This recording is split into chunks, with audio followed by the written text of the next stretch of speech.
오늘은 폰킴 채널에서 1년에 단 한 번만 만나볼 수 있는 컨텐츠죠. 2025년 11월 현 시점 구매가 가능한 삼성의 가성비 스마트폰의 서열을 정리를 해드릴 거고요. 저는 대전에서 20년째 SK텔레콤 공식 대리점을 운영하고 있고, 최근에는 폰킴 인증 SK 단톡방을 만들어서 하루하루 구입하면 개꿀인 스마트폰과 구입하면 후회하는 폰들, 자 그리고 여러분들이 집 주변, 직장 주변 SK텔레콤 공식 대리점에 가시면 어느 정도의 추가 지원금을 받을 수 있는지 그 기준을 제시하고 있습니다. 자, 아래 고정 댓글에 단톡방 링크 남겨드릴 테니까 많이 들어와 주시면 감사하겠습니다. 일단 순위는 지극히 제 주관적인 면이 좀 많이 들어갔다고 보시면 됩니다. 자, 아무래도 저는 판매를 하는 입장에서 고객님들의 피드백을 받거든요. 그래서 제가 항상 체감 성능이라는 걸 굉장히 중요하게 생각하고 말씀을 드리는데, 2025년 11월 현 시점 삼성 가성비 스마트폰 서열을 정리를 해드리겠습니다. 5위는 짜잔,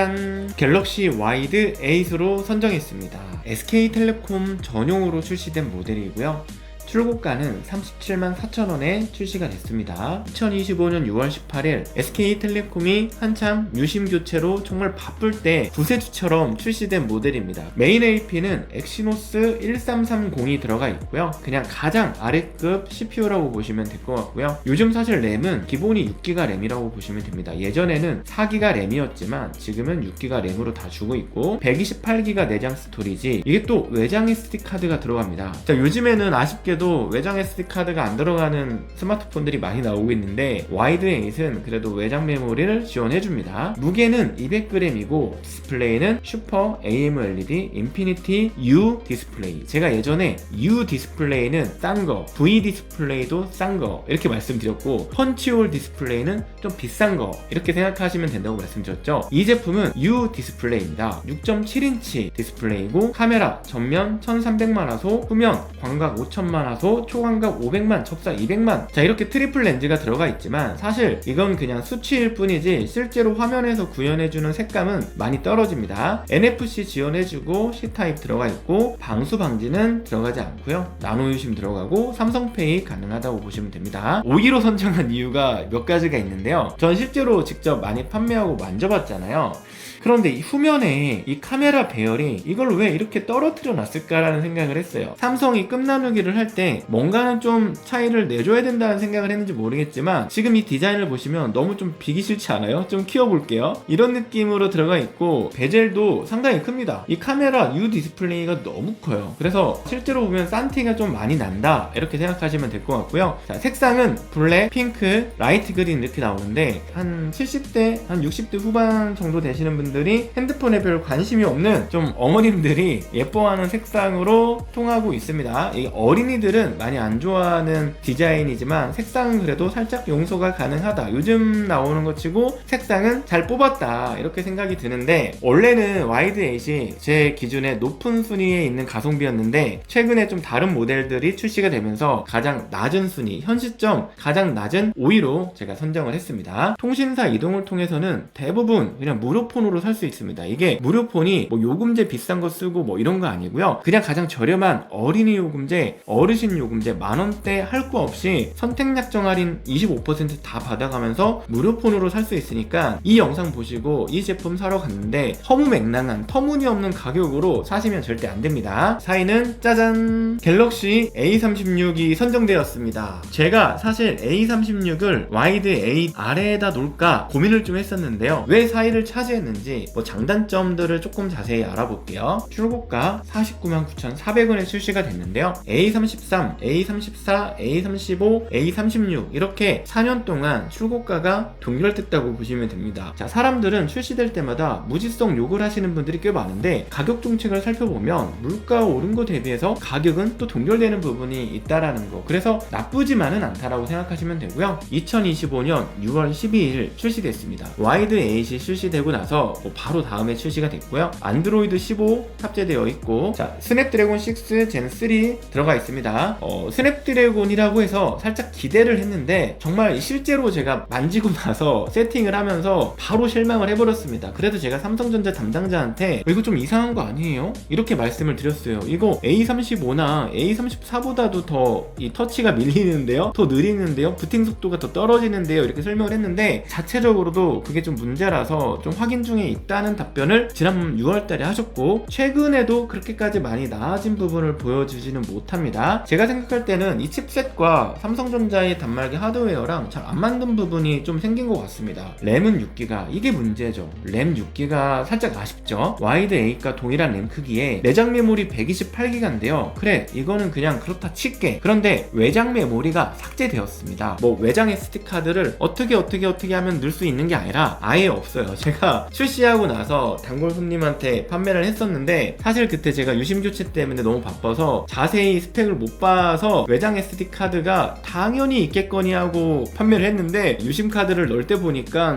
정말 놀랐습니다. 외장 SD카드를 못 넣게 된 거죠. 삼성전자에서 왜 이런 선택을 했는지는 모르겠지만 요즘에 웬만해서는 다 128기가가까이는 내장을 쓰고 있기 때문에 사실 턱없이 용량이 부족할 것 같고 3, 4년씩 쓰기가 좀 어렵지 않나? 이렇게 생각합니다. 그래서 어르신들은 나쁘지 않죠. 한 70대? 이 정도 넘으신 분들은 괜찮지만 40, 50대가 가성비 스마트폰으로 사용하기에는 외장 SD카드가 없다 보니까 좀 그 부분이 부담이고요. 요즘 뭐 5000mAh는 기본이고, 무게는 와이드 8보다 5g 정도 가벼운 195g, 디스플레이는 풀 HD 플러스 슈퍼 AMOLED 인피니티 5 디스플레이. 자, 이것부터 펀치홀로 들어가 있습니다. 제가 아까 말씀드렸다시피 펀치홀은 조금 비싸다 이렇게 생각하시면 됩니다. 전면은 1200만화소, 카메라는 광각 5000만, 초광각 800만, 접사 500만화소 들어가 있습니다. 자, A36은 IP67 등급의 방수 방진이 들어가 있고 삼성페이 당연히 가능합니다. 살짝 유리 마감이 들어갔다라는 부분입니다. 온스크린 지문인식과 안면인식, 잠금 해제가 가능하고 45W 초고속 충전 기능도 탑재가 되었습니다. 그리고 당연히 120Hz 주사율 제공해주고 간단한 AI 기능 정도는 제공을 해주고 고품질 스테레오 스피커로 더 크고 풍부한 사운드를 제공해줍니다. 색상은 어썸 블랙, 어썸 화이트, 어썸 라벤더 이렇게 출시가 됐고요. 화이트도 라벤더가 0.5방울 들어간 것 같고, 라벤더를 사도 완벽한 라벤더가 아니라 화이트가 한 방울 정도 들어간 느낌이라서 실제로 좀 보셔야 색상이 좀 느낌이 올 겁니다. 블랙은 그냥 가장 기본적인 블랙이라고 보시면 되고요. 좀 확대를 해서 보여드리면 와이드 8과는 다르게 정상적인 카메라 마감을 했습니다. 호불호가 특별히 있을 수가 없는 디자인인데, 가장 아쉽게 생각하는 거는 전작 대비 실제 체감 성능이 좋지 않다라는 거, 그리고 외장 메모리 카드를 어이없게 삭제를 했다라는 부분이 상당히 아쉽고요. 자, 그리고 가성비를 높게 줄 수가 없는 게, 출시되고 한 달 정도는 통신사 이동 가격도 괜찮았는데 한 2달 정도 전부터 A36이 콧대가 높아요. 할인이 크게 들어가지 않고 오히려 그 위급 단말기들보다도 할인이 좀 덜 들어가는 편이라서 가성비 있게 구매하기가 어렵다라는 이유로 4위에 위치를 시켰습니다. 자, 2025년 11월 현 시점 삼성 가성비 스마트폰 서열 정리를 하고 있고요. 3위에 선정한 모델 바로 알아볼게요. 짜잔! 갤럭시 A17 LTE가 선정되었습니다. 현재 대한민국 SK텔레콤 통신사를 통해서 구매가 가능한 유일한 LTE, 4G LTE 모델입니다. 자, 제가 꽤나 높은 순위에 갤럭시 A17 LTE를 좀 올려놨습니다. A36은 디자인이나 이런 성능은 괜찮은데 가격적인 게 좀 아쉽고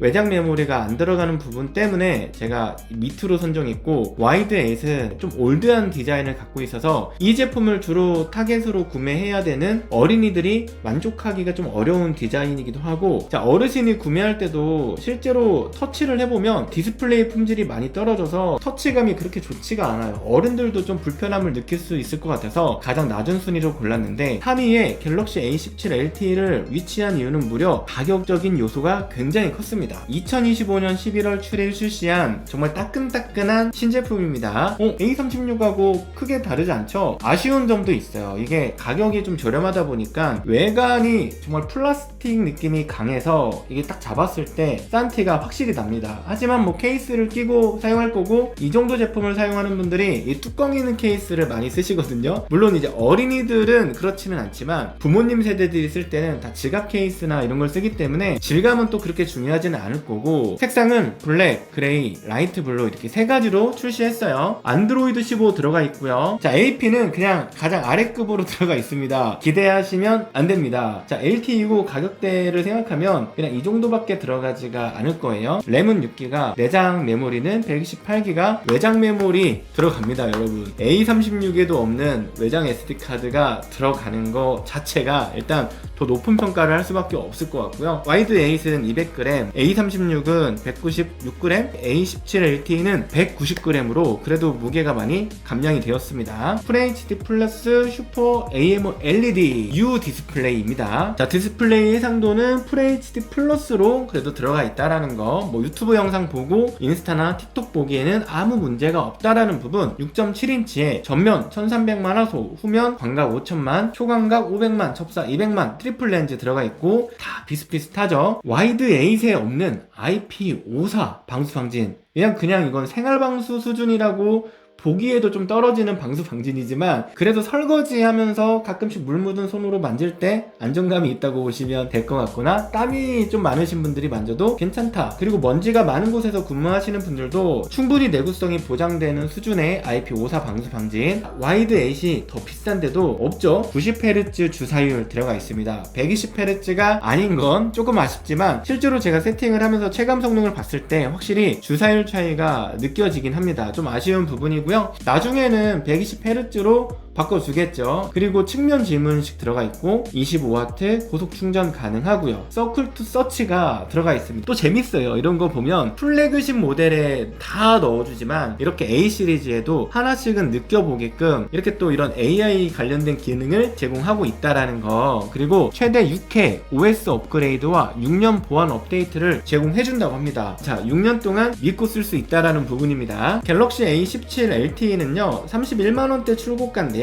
지금 현 시점 통신사 이동을 통해서 SK텔레콤으로 번호 이동을 하게 되면 기계 가격은 그냥 거의 다 제로라고 보시면 됩니다. 자, 통신사 이동하는데 비싼 요금제 써야 되거나 할부금이 뭐 20-30만원 들어간다? 그러면 박차고 나오시면 됩니다. 현재 KT, LGU 플러스 알뜰 통신사 사용하는 고객님들이 만원대, 2만원대, 3만원대 그 연령대별로 가능한 요금제 다 모두 다 사용 가능하면서 단말 가격 제로로 들어가 있으니까 가장 저렴한 모델 찾으시면 갤럭시 A17 LTE를 구매하면 좋을 것 같고요. 이 제품은 아마도 2026년 1월부터 키즈폰으로 만들어질 가능성이 꽤나 높습니다. 자, 올해 초에는 갤럭시 A16이 뭐 포켓몬폰이나 뭐 카카오 키즈폰, 신비 키즈폰 이렇게 키즈폰으로 나왔고요. 아마도 2026년 신학기 시즌에 초등학교 1학년 입학하는 자녀한테 A17 LTE가 키즈폰처럼 판매가 될 것 같고, 한 가지 아쉬운 거는 초등학교 1학년 입학하는 어린이가 쓰기에는 좀 크다라는 부분은 있지만 그래도 외관 자체가 튼튼하니까 한번 사용하셔도 괜찮지 않을까. 어린이들의 인생 첫 폰으로 사용하기에는 딱 괜찮을 것 같습니다. 자, 그럼 어떤 모델이 폰킴이 선정한 올해의 가성비 스마트폰 1위를 차지했을까요? 정말 많이 고민했는데요. 짜잔! 갤럭시 S25 FE를 선정했습니다. 자, 그럼 2등은 자동으로 갤럭시 퀀텀 6죠. 제 영상 많이 보신 분들은 퀀텀 6가 언제 나오려나 좀 보고 계셨을 텐데, 갤럭시 S25 FE는 2025년 9월 19일 출시가 됐고요. 안드로이드 16 가장 최신 버전이 들어가 있습니다. 색상은 제트 블랙, 화이트, 아이스 블루, 네이비 이렇게 그래도 프리미엄급에 가까운 제품이라서 색상도 4가지가 나와 있어요. 실제로 보면 어떤 제품 하나 미운 색상 없이 디자인적인 완성도가 상당히 좋습니다. 자, 출고가는 946,000원으로 갤럭시 S24 FE랑 같은 가격에 나왔고요. 2등을 차지한 갤럭시 퀀텀 6도 간단하게 알아보면 출시일은 2025년 8월 1일입니다. S25 FE보다 더 먼저 나왔고 A36보다는 그 뒤에 나왔습니다. 사실 퀀텀 6가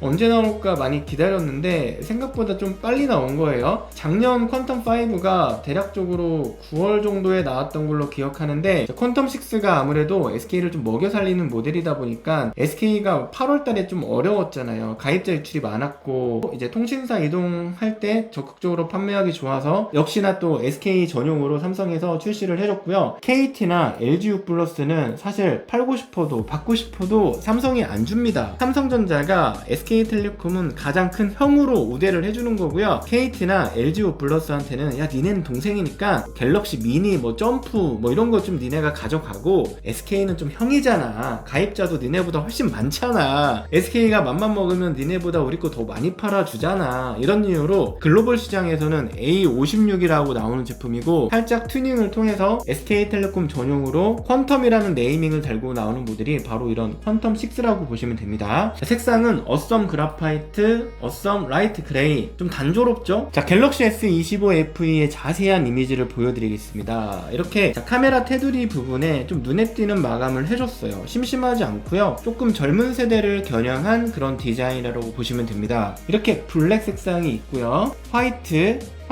깨끗한 색상입니다. 그리고 요즘 유행 컬러인 아이스 블루. 자, 그리고 40, 50대 60대 남자분들한테는 호불호가 거의 없을 색상인 이 네이비 색상이 나오는데요, 25 플러스도 이런 색상이 있어요. 25 플러스 네이비랑 거의 비슷하다고 보시면 되는데요. 자, 갤럭시 S25FE가 지금 굉장히 중요한 포지션을 차지하고 있는데, 갤럭시 S25 플러스를 구매하고 싶어도 구매할 수가 없습니다. 아마 전국적으로 재고가 거의 제로에 가깝기 때문에 그 정도 사이즈의 배터리 좀 오래 가고 플래그십 모델을 사야 되는데 살 수 있는 게 없다 보니까 더 비싼 25 엣지로 가거나, 또 25 엣지의 디자인은 좀 호불호가 있기 때문에 아무래도 좀 모던하고 스탠다드한 선택을 하기 위해서는 갤럭시 S25FE를 고를 수밖에 없거든요. 갤럭시 S25FE에는요 엑시노스 2400이 들어가 있습니다. 자, 작년에 출시했던 24FE랑은 다르게 정발 출시된 엑시노스 2400이 들어가 있습니다. 제가 삼성전자는 이 CPU, 칩셋 AP 포기 안 한다고 했죠. 26 시리즈에 26 기본형과 26 플러스에 엑시노스 2500을 넣어줄 거라는 이야기가 거의 확실시 되고 있는 상황인데, 먼저 25FE를 통해서 이 엑시노스 2400에 대해서 느껴볼 수가 있습니다. 실제로도 거의 아마 비슷할 겁니다. 자, 실제로 디스플레이 품질은요 25 기본형이나 25 플러스랑 크게 다르지 않고 거의 똑같은 수준의 디스플레이라고 보시면 되고요. 화면은 6.7인치, 카메라 전면 1200만화소, 후면 광각 5000만화소, 드디어 초광각이 1200만화소, 망원이 800만화소. 자, 이제 뭔가를 좀 찍어줄 만한 수준의 카메라 렌즈가 들어갔습니다. 당연히 이 정도 해줘야 되는 가격이라고 보여지고요. 한 가지 아쉬운 점은 램은 8기가다. 내장 스토리지 256기가고 배터리는 4900mAh. 사실 생각해보면 25 플러스를 그냥 칩셋 하나 바꾸고 디자인 좀 바꾼 게 저는 25FE라고 개인적으로 생각도 합니다. 자, 그럼 퀀텀6가 왜 1위가 아니고 2위인지를 알아볼게요. 자, 일단 램 8기가 이건 뭐 똑같아요. 근데 내장 스토리지가, 야, 이제 램 8기가 주면 내장 스토리지 이제 256기가 넣어줄 때 되지 않았나 싶다라는 생각이 들더라고요. 안타까운 거는 퀀텀5에는 있는 외장 SD카드가 이 공간이 삭제가 되었습니다. 사실 이 제품을 구매할 때 정말 아쉬운 부분입니다. 많은 사람들이 이 부분 때문에 퀀텀6의 구매를 포기하는 상황이 발생이 되고 있고요. 일반 사람들도 이제 128기가가 넉넉하다고 볼 수가 없는데 왜 이거를 무슨 자신감으로 외장 메모리를 삭제했을까라는 생각을 개인적으로 하면서 이 제품은 가성비로 1등을 쳐줄 수가 없다라는 결론을 내렸습니다. 25FE부터는 웬만한 대부분의 삼성의 AI 기능들, 인텔리전스 기능들이 다 들어가 있습니다. 빠지는 거 거의 없다고 보시면 됩니다. 갤럭시 S24FE가 발열이 엄청 심했거든요. 하지만 이 제품은 그래도 더 커진 베이퍼 챔버를 통해 발열을 조금 억제해주고, 그것 때문에 뭐 그래픽 성능이나 여러가지 성능들이 더 잘 나오는 느낌은 있습니다. 그래서 게이밍 폰으로도 적당한 것 같고, 청소년이나 20대 분들이 가성비 스마트폰으로 사용하기에는 괜찮은 제품이 아닐까 이렇게 생각을 합니다. 제가 가끔씩 퀀텀6를 핫딜로 이벤트를 진행했잖아요. 그래서 퀀텀3, 퀀텀4, 퀀텀5, 퀀텀6까지 전국에 있는 정말 많은 분들이 이 퀀텀6, 퀀텀 시리즈를 구매하기 위해서 폰킴의 본진까지 오셔가지고 10만원대 후반, 20만원대 초반 요정도 사이, 한참 저렴할 때는 10만원이 넘지 않는 경우도 있었어요. 요금제도 쓰고 싶은 거 쓰시면서 그렇게까지 정말 좋게 구매를 할 수 있었던 시점들이 있었는데,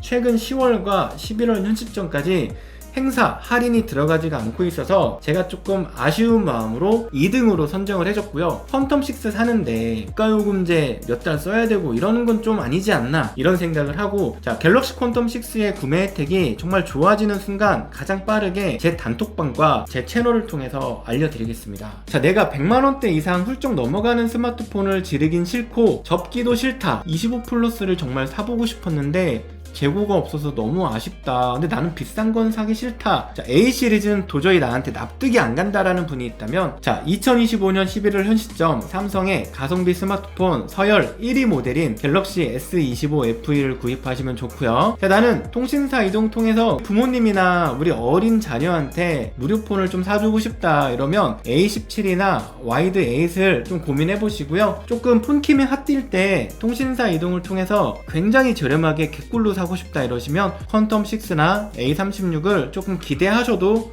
좋을 것 같습니다.